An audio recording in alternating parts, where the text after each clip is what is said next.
जय हिंद दोस्तों, जैसा कि आपको पता ही होगा कि झारखंड बोर्ड के तरफ से कॉमर्स का जो मॉडल क्वेश्चन पेपर है 12 क्लास का उसे जारी कर दिया गया था। सेट 1 और सेट 2 भी।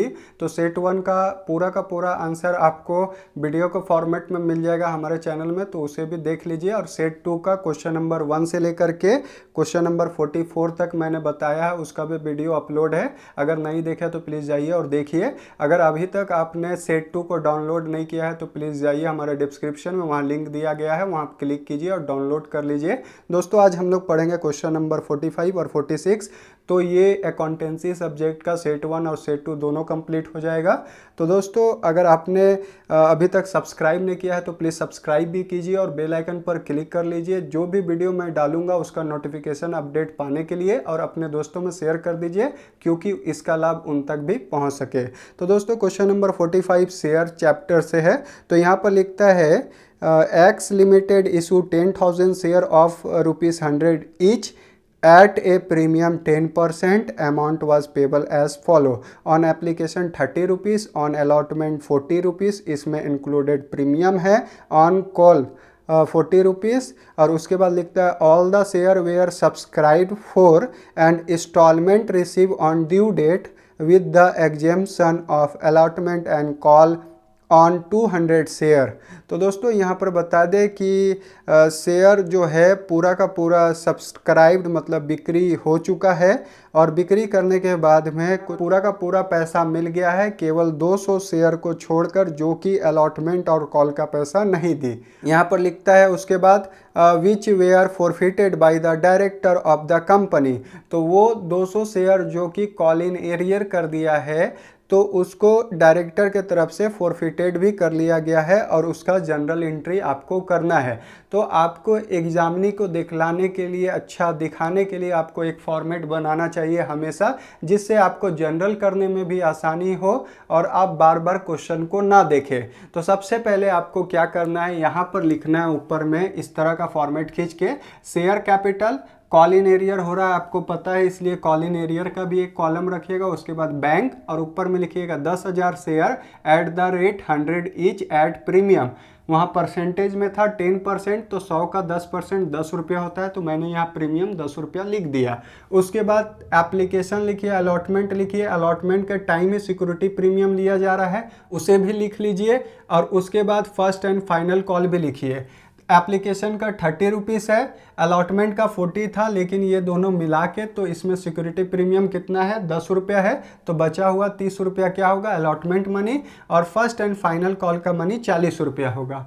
उसके बाद सिंपली आपको क्या करना है, शेयर कैपिटल निकालना है। कैसे निकालिएगा, इस 10,000 को सभी से मल्टीप्लाई कीजिएगा। तो 10,000 गुने 30, तो यहाँ पर जो आएगा 3 लाख रुपया आ गया। उसके बाद 10,000 गुने 30, तो फिर 3 लाख यहाँ आ गया। 10,000 गुने 10, तो यहाँ पर कितना लाख आ जाएगा, 1 लाख रुपया। उसी तरह आपको 10,000 गुने 40 फिर से करना है, तो यहाँ पर कितना लाख आ जाने जा रहा है, 4 लाख। तो दोस्तों आप जीरो मिला लीजिए, 4 जीरो यहाँ का और 1 जीरो यहाँ का, 4 लाख। तो दोस्तों शेयर कैपिटल आपका आ गया। आपको इसके बनाने के बाद क्वेश्चन को बार बार नहीं देखना होगा, आप आसानी से जनरल एंट्री कर सकते हैं। उसके बाद मैं यहाँ पर क्या करता हूँ कि कॉल इन एरियर कितना 100 शेयर किया है, आपको याद होगा 200 शेयर। तो आप क्वेश्चन एक बार देख भी लीजिए कितना 100 शेयर है। 200 शेयर कहाँ से डुबाना स्टार्ट किया है, अलॉटमेंट से। तो 200 शेयर कितना रुपया करके डुबाएगा, 40 रुपया, मतलब 30 + 10 40 रुपया करके डुबाएगा। और यहाँ कितना रुपया करके डुबाएगा, यहाँ पर भी 40 रुपया करके, मतलब कि 8,000 यहाँ डुबाया और 8,000 यहाँ डुबाया। तो मिलेगा कितना, तो 3 लाख। ऊपर में कोई भी नहीं डुबाया इसलिए 3 लाख। और कभी भी एप्लीकेशन के टाइम में कोई भी पैसा डुबाता नहीं है, ये बात भी आप जान लीजिए। अलॉटमेंट में डुबाया 8,000 रुपया, तो 4 लाख यहाँ पर मिलना था और 8,000 कम मिलेगा, तो यहाँ पर कितना मिलेगा, 3,92,000। उसी तरह 4 लाख में फिर 8,000 कम मिलेगा, तो यहाँ पर भी कितना मिलेगा, 3,92,000। अब आपका ये फॉर्मेट तैयार हो जाने के बाद में आपको जनरल एंट्री का फॉर्मेट खींच लेना है। जनरल एंट्री बहुत आसान है, अब देखिएगा मैं कैसे करता हूं। तो सबसे पहले मैं बता दूं कि एप्लीकेशन का पैसा पहले आता है और बाद में उसको कैपिटल बनाते हैं, लेकिन उसके बाद से पहले कैपिटल क्रिएट करते हैं और उसके बाद में पैसा हमको मिलता है। तो ये बात आपको याद रखना है। तो सबसे पहला जनरल एंट्री जो होता है एप्लीकेशन का होता है, और हर एक के लिए कितना जनरल एंट्री होता है, 2 जनरल एंट्री। तो सबको हम लोग करते हैं बारी बारी करके, एप्लीकेशन का कर लेते हैं सबसे पहले। तो आपको क्या लिखना है, बैंक अकाउंट डेबिट टू, किसका पैसा मिलता है, एप्लीकेशन का। तो आपको यहाँ पर एप्लीकेशन का लिखना है कि किसका पैसा मिला। तो सबसे पहले देख लीजिए, इक्विटी शेयर तो नहीं लिखा हुआ क्वेश्चन में, तो केवल शेयर लिखा है। तो यहाँ लिख देते हैं हम लोग बैंक अकाउंट डेबिट टू, किसका पैसा मिला, शेयर एप्लीकेशन अकाउंट, एप्लीकेशन का कितना रुपया मिला, 3 लाख रुपया। अब जब उसका शेयर को अलॉट कर दिया जाएगा तो उस समय इसका पैसा को आपको क्या करना है, कैपिटल बनाना है। तो किसका पैसा को कैपिटल बनाइएगा, share application account debit to share capital. ये 2 जनरल एंट्री में आपने क्या किया, एप्लीकेशन का पूरा जनरल एंट्री कर लिया। अब क्या कीजिएगा, इसके करने के बाद में अब आपको क्या करना है, अलॉटमेंट का एंट्री करना है। तो अब क्या है कि पहले क्रिएट कीजिएगा कैपिटल, तब पैसा आपको मिलेगा, मतलब मांगिएगा तब पैसा मिलेगा। अब आपको क्या करना होगा, यहाँ पर शेयर, किसका पैसा मांग रहे हैं, अलॉटमेंट अकाउंट डेबिट, किसका पैसा मांगे, शेयर अलॉटमेंट का पैसा मांगे, क्या बनाने के लिए, टू शेयर कैपिटल बनाने के लिए, और टू सिक्योरिटी प्रीमियम का पैसा, दोनों पैसा मिला के आप मांगे थे। तो यहाँ पर कैपिटल के लिए 3 लाख मांगे थे, और सिक्योरिटी प्रीमियम के लिए कितना लाख था, 1 लाख रुपया मांगे थे। तो दोस्तों यहाँ पर टोटल कितना लाख रुपया आप मांगे हैं, 4 लाख रुपया। क्लियर है, 3 और 1 4 लाख। लेकिन क्या हुआ, यहाँ पर 8,000 रुपया नहीं मिला। तो अब जो है यहाँ पर कीजिएगा बैंक अकाउंट डेबिट, जैसे ही कीजिएगा बैंक अकाउंट डेबिट, तो उसके साथ साथ आपको लिखना होगा call in arrear account debit, क्योंकि कुछ पैसा डूबा है। टू किसका पैसा आप मांगे थे, शेयर अलॉटमेंट का पैसा, कितना रुपया मांगे थे, तो आपको यहाँ लिखना है 4 लाख, लेकिन मिला कितना, 3,92,000। तो यहाँ लिखना है 3,92,000। तो बचा कितना, 8,000 क्या में आएगा, कॉल इन एरियर में। ये हो गया अलॉटमेंट का जनरल एंट्री। इसी तरह आपको किसका जनरल एंट्री करना है, फाइनल कॉल का। तो हम लोग फाइनल कॉल का भी जनरल एंट्री यहाँ पर कर लेते हैं। तो किसका पैसा आप मांगिएगा, share final call account debit to, क्या बनाने के लिए, शेयर कैपिटल बनाने के लिए, और क्या, यहाँ पर सिक्योरिटी प्रीमियम नहीं है, इसलिए हम लोग सिक्योरिटी प्रीमियम नहीं लिखेंगे। तो कितना पैसा मांगे, 4 लाख। क्या आपको 4 लाख मिला, नहीं, क्योंकि पैसा यहाँ पर 8,000 डूब गया था। तो यहाँ पर क्या लिखना है, आपको पैसा मिला लेकिन पूरा पैसा नहीं मिला, और कॉल इन एरियर मतलब पैसा डुबाया, इसलिए हमेशा क्या होता है, डेबिट होता है। तो आपको यहाँ पर क्या लिखना है, call in arrear account debit, और किसका पैसा मिल रहा था, शेयर फाइनल कॉल अकाउंट। तो दोस्तों यहाँ पर आपको क्या करना है, फर्स्ट एंड फाइनल भी लिख सकते हैं, यहाँ पर पूरा फर्स्ट एंड फाइनल यहाँ पर भी लिखिएगा, और यहाँ पर भी लिखिएगा फर्स्ट एंड फाइनल। तो यहाँ पर कितना लाख रुपए आपको मिलने वाला था, 4 लाख, और 4 लाख में आपको मिला कितना, 3,92,000। तो यहाँ 3,92,000 लिखिएगा, और उसके बाद 8,000 आपका कॉल इन एरियर में गया। तो इसे इसी फॉर्मेट से हम लोग लिख लिए। तो इतना जनरल एंट्री हो गया, मतलब कि 2 4 6। उसके बाद आपको क्या करना है, इस 200 शेयर को फोरफिटेड करना है, मतलब कि जब्त करना है। जब्त करने का एंट्री क्या होगा, तो यहाँ पर सिंपली जो शेयर कैपिटल आपने बनाया था उसको डेबिट करना होगा, share capital account debit. Debit करने के बाद आपको देखना है कि इस 200 शेयर में आपका सिक्योरिटी प्रीमियम के टाइम में पैसा ये डुबाया है या नहीं डुबाया।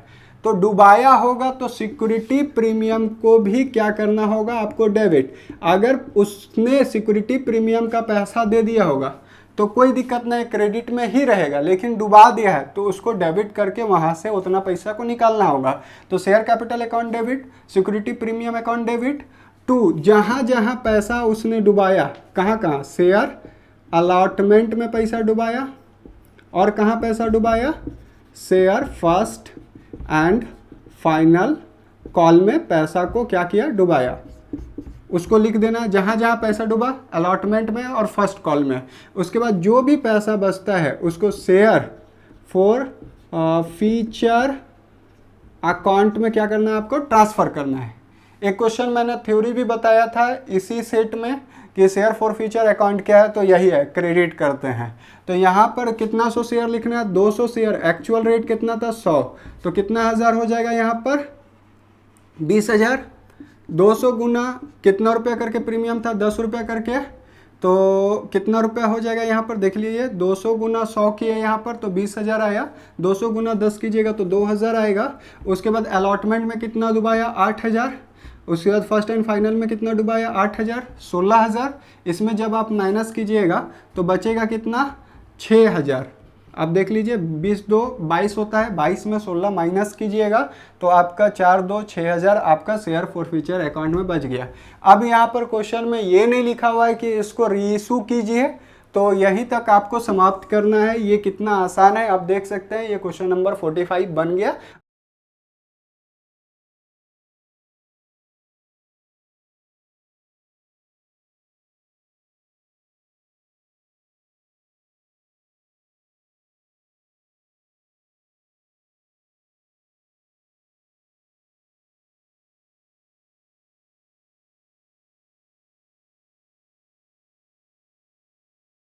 दोस्तों आपके स्क्रीन के सामने क्वेश्चन नंबर 46 नज़र आ रहा होगा, वहाँ एक बैलेंस शीट दिया गया है, उसी के द्वारा आपको क्या बनाना है, कैश फ्लो स्टेटमेंट। उसके नीचे कुछ एडिशनल इन्फॉर्मेशन भी है। तो एसेट साइड में देखिए बिल्डिंग है, फिक्स एसेट्स है, डेटर है, स्टॉक है और कैश है। उसी तरह लाइबिलिटी साइड में कैपिटल है और अकाउंट पेबल, मतलब कि ये एक तरह से क्रेडिटर के जैसा मानिएगा, अकाउंट पेबल। और उसके नीचे लिखा है एडिशनल इन्फॉर्मेशन, यहाँ पर लिख देता है क्लियरली कि कोई भी तरह का आहरण नहीं किया गया, मतलब कोई भी तरह का ड्राविंग नहीं है। 7,39,000 से लेकर के हो गया था 6,15,000, तो उसमें आहरण नहीं है।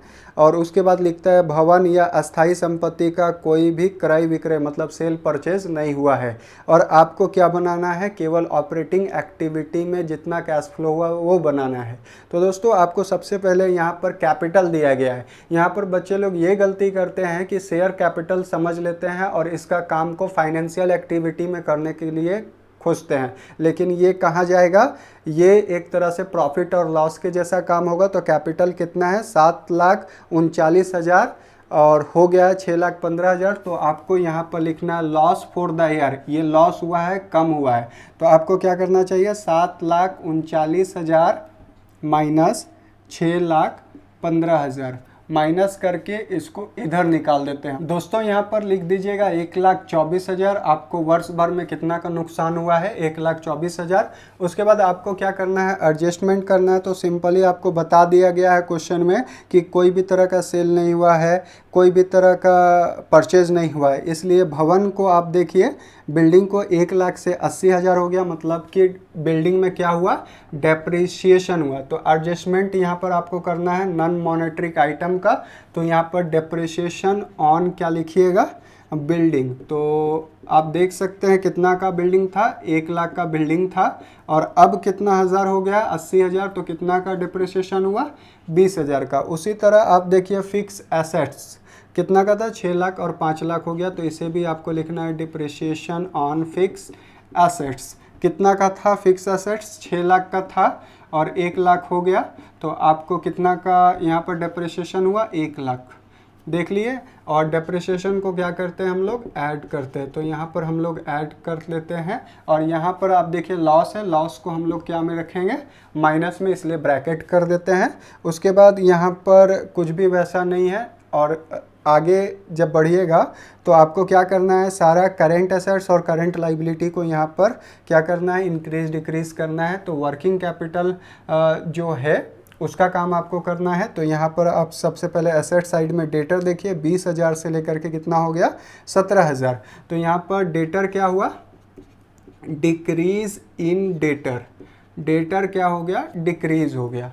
और यहाँ तक आप सॉल्व करना चाहें तो सॉल्व कर सकते हैं।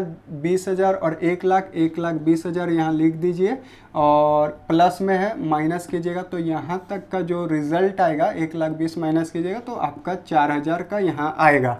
उसके बाद डिक्रीज इन डेटर, तो कितना डिक्रीज किया, तो पहले कितना था 20,000, अब कितना हो गया 17,000।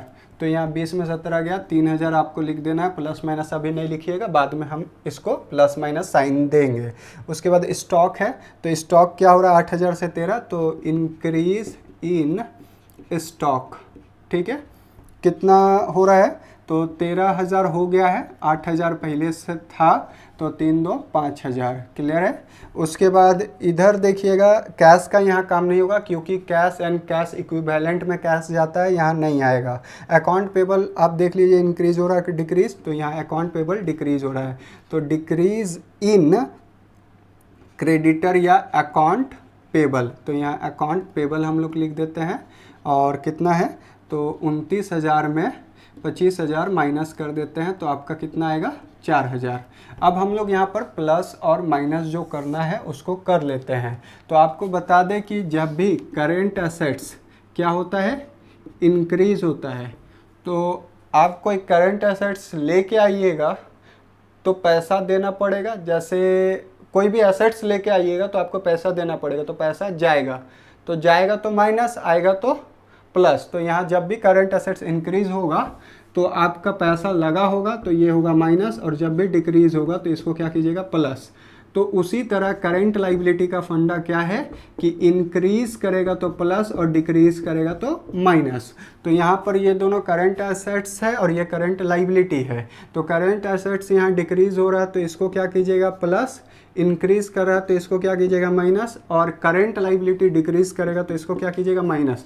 तो साइन हम लोग दे दिए, ये दोनों माइनस है तो माइनस, ये दोनों 5 4 कितना हो जाएगा 9,000 माइनस में और 3,000। दोस्तों जब यहाँ पर 9,000 माइनस में प्लस 3,000 किया तो माइनस 6,000 आया, तो यहाँ पर 6,000 आपको ब्रैकेट में लिखना है। और ऊपर में ध्यान दीजिएगा कि 1,24,000 जो कि माइनस में था उसमें 1,20,000 प्लस माइनस किए थे तो आपका माइनस में ही रिजल्ट आएगा। ये दोनों माइनस माइनस वाला आपस में प्लस होगा तो यहाँ पर 10,000 क्या में आएगा माइनस में आएगा। यही आपका क्या होगा net cash flow from operating activity, operating activity. दोस्तों यहीं तक आपको बनाना है इसलिए मैंने यहीं तक बनाया और फाइनल आप लास्ट तक जा सकते हैं कैश एंड कैश इक्विवेलेंट तक।